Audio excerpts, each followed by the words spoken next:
এরা বর্বর জাতি হিসেবে বারবার বিবেচিত হয়েছে।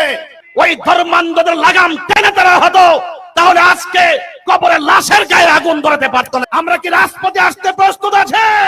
এই দুনিয়ার উপরের মানুষগুলো ওই হায়নাদের কাছে যেমন নিরাপদ না, তাদের কাছে আজকে অন্ধকার কবরে যারা চিরদিনের জন্য চলে যায়, সেই লাশ পর্যন্ত ওই হায়নাদের কাছে নিরাপদ না।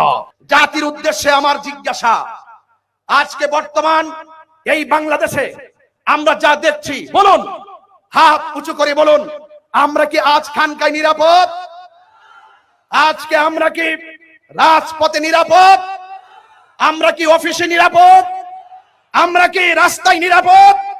আমরা এতই নির্লজ্জ, আমাদের সমাজের কিছু মানুষ এতই নির্লজ্জ, বেহায়াপনায় নিমজ্জিত হয়েছে, যারা রাসূলের অনাকাঙ্ক্ষিত ঘটনা ঘটে যাচ্ছে। তার মধ্যে অন্যতম হলো ফরিদপুরের রাজবাড়ির গোয়ালন্দে যে ঘটনাটা ঘটেছে, এটা মনে হয়েছে পরিকল্পিত।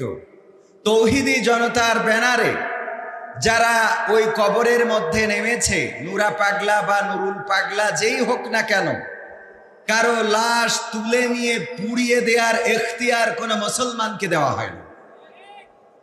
সে হোক পাগল, হোক পীর, হোক নাস্তিক, হোক আস্তিক, আগুনে পোড়ানোর অধিকার মুসলমানদের দেওয়া হয় নাই। হিন্দুরা তাদের লাশ সৎকার করে, মুসলমানরা তাদের লাশ কবরস্থ করে। যদি কবর অন্যভাবে দিয়ে থাকে সেটা বয়কট করা যেতে পারে, কিন্তু সেই কবর থেকে লাশ তুলে পোড়ানোর অধিকার দিল কে? এবং আমি পর্যালোচনা করলাম ঈশার পরবর্তী সময়ে, দেখলাম যে তাওহিদি জনতার ব্যানারে যারা সব জিন্সের প্যান্ট পরা আর দোকান থেকে ওই যে ইনস্ট্যান্ট পাঞ্জাবি কিনে। খেয়াল করেছেন কিনা আপনারা জানি না। জিন্সের প্যান্ট পরা আলেম ওলামা নয়, জিন্সের প্যান্ট পরে আর ওই যে ইনস্ট্যান্ট পাঞ্জাবি, বাজারের দোকান থেকে কেনা পাঞ্জাবি, এইগুলো কারা পরে? কবরের থেকে লাশ তুলে এনে পোড়ানো হচ্ছে। ইমাম মাহাদি দাবি করেছে ওই লোকটা কোরআন শরীফকে অবমাননা করেছে।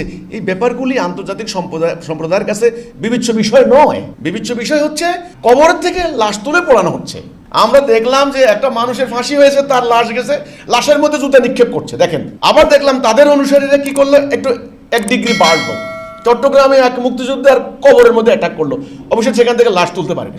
আজকে আবার আরেক ডিগ্রি গ্র্যাজুয়ালি কিন্তু খুব ডেটোরিয়েট হচ্ছে, অবনতি, সেটা হচ্ছে লাশ তুলে এনে এবার আগুন দিয়ে পোড়াই দিল। তো শুরু কিন্তু কোথা থেকে হলো, কথা খেয়াল করেন।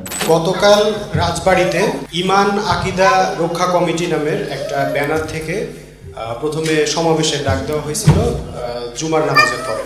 এর পরবর্তীতে সেই সমাবেশ থেকে মিছিল করতে করতে গিয়ে নুরুল হক নামের একজন ব্যক্তির কবরে হামলা করে, কবর ভেঙে দেয়, লাশ উঠিয়ে এনে সেটা প্রায় আধা মাইল দূরে নিয়ে গিয়ে সেটা পুড়িয়ে দেয়, যেটা নিয়ে ইতোমধ্যে জাতীয় বিভিন্ন পত্রপত্রিকা এবং সারা দেশ জুড়ে এটা নিয়ে কিন্তু আলোড়ন হয়েছে।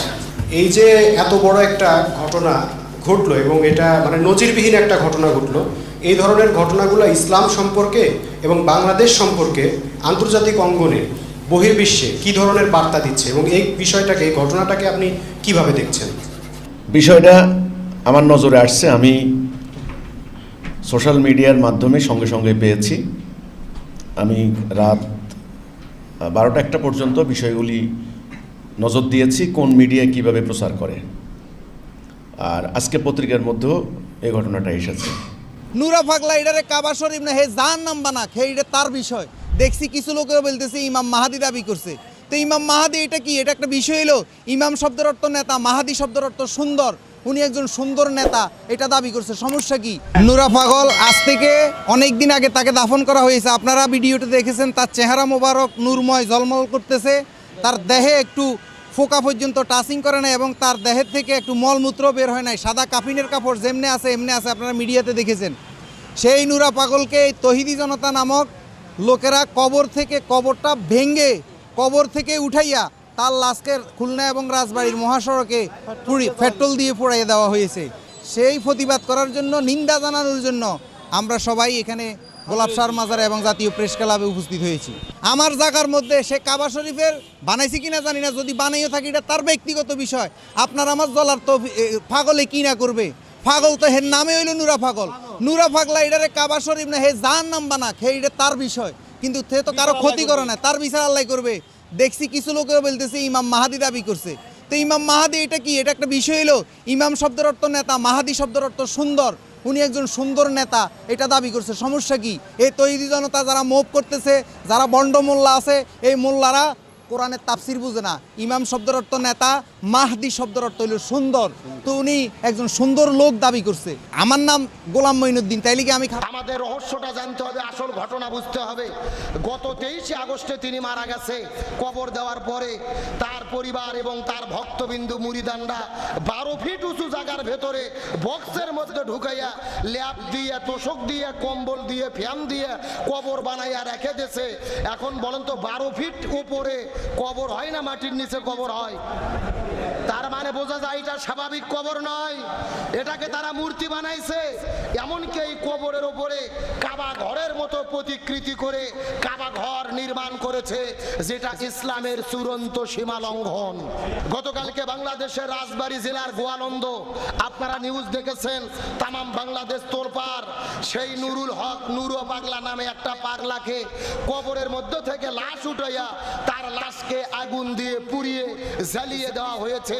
এখন আপনাদের জিজ্ঞেস করতে চাই, কোন লাশকে আগুন দিয়ে জ্বালিয়ে দেওয়া এটা কি ইসলাম সমর্থন করে? ভালো করে বোঝেন, আবেগের চোটে এমন কাজ করেন না যার দ্বারা ইসলাম বিতর্কিত হয়, মুসলমানরা বিতর্কিত হয়। শিরিক বিদাতের সঙ্গে আমাদের কোনো সম্পর্ক নেই। এই যে নুরু পাগলা, এ বেঁচে থাকা অবস্থায় নিজেকে ইমাম মাহাদি বলে দাবি করেছে, নিজেকে রসুল দাবি করেছে, কালেমা পরিবর্তন করেছে, ঈমান আকীদা পরিবর্তন করেছে। আমাদের এই যে এক ভণ্ড রাজবাড়ী জেলায়, আপনারা শুনেছেন বুঝার জন্য বলি, এটা চূড়ান্ত পর্যায়ের একেবারে শেষ সীমানার ভণ্ড। এটা নিজের ইমাম মেহেদি দাবি করছে, নুরাল পাগলা না কি নাম, ইমাম মেহেদি দাবি করছে। আবার এটা কোরআন অবমাননা করেছে, আজান বিকৃত করেছে, একামত বিকৃত করেছে। এমনকি তার মরার পরে তাকে যে জানাজা, দাফন কাফন সব ইসলামী শরিয়ার বাহিরে হয়েছে, ভিতরে হয় নাই।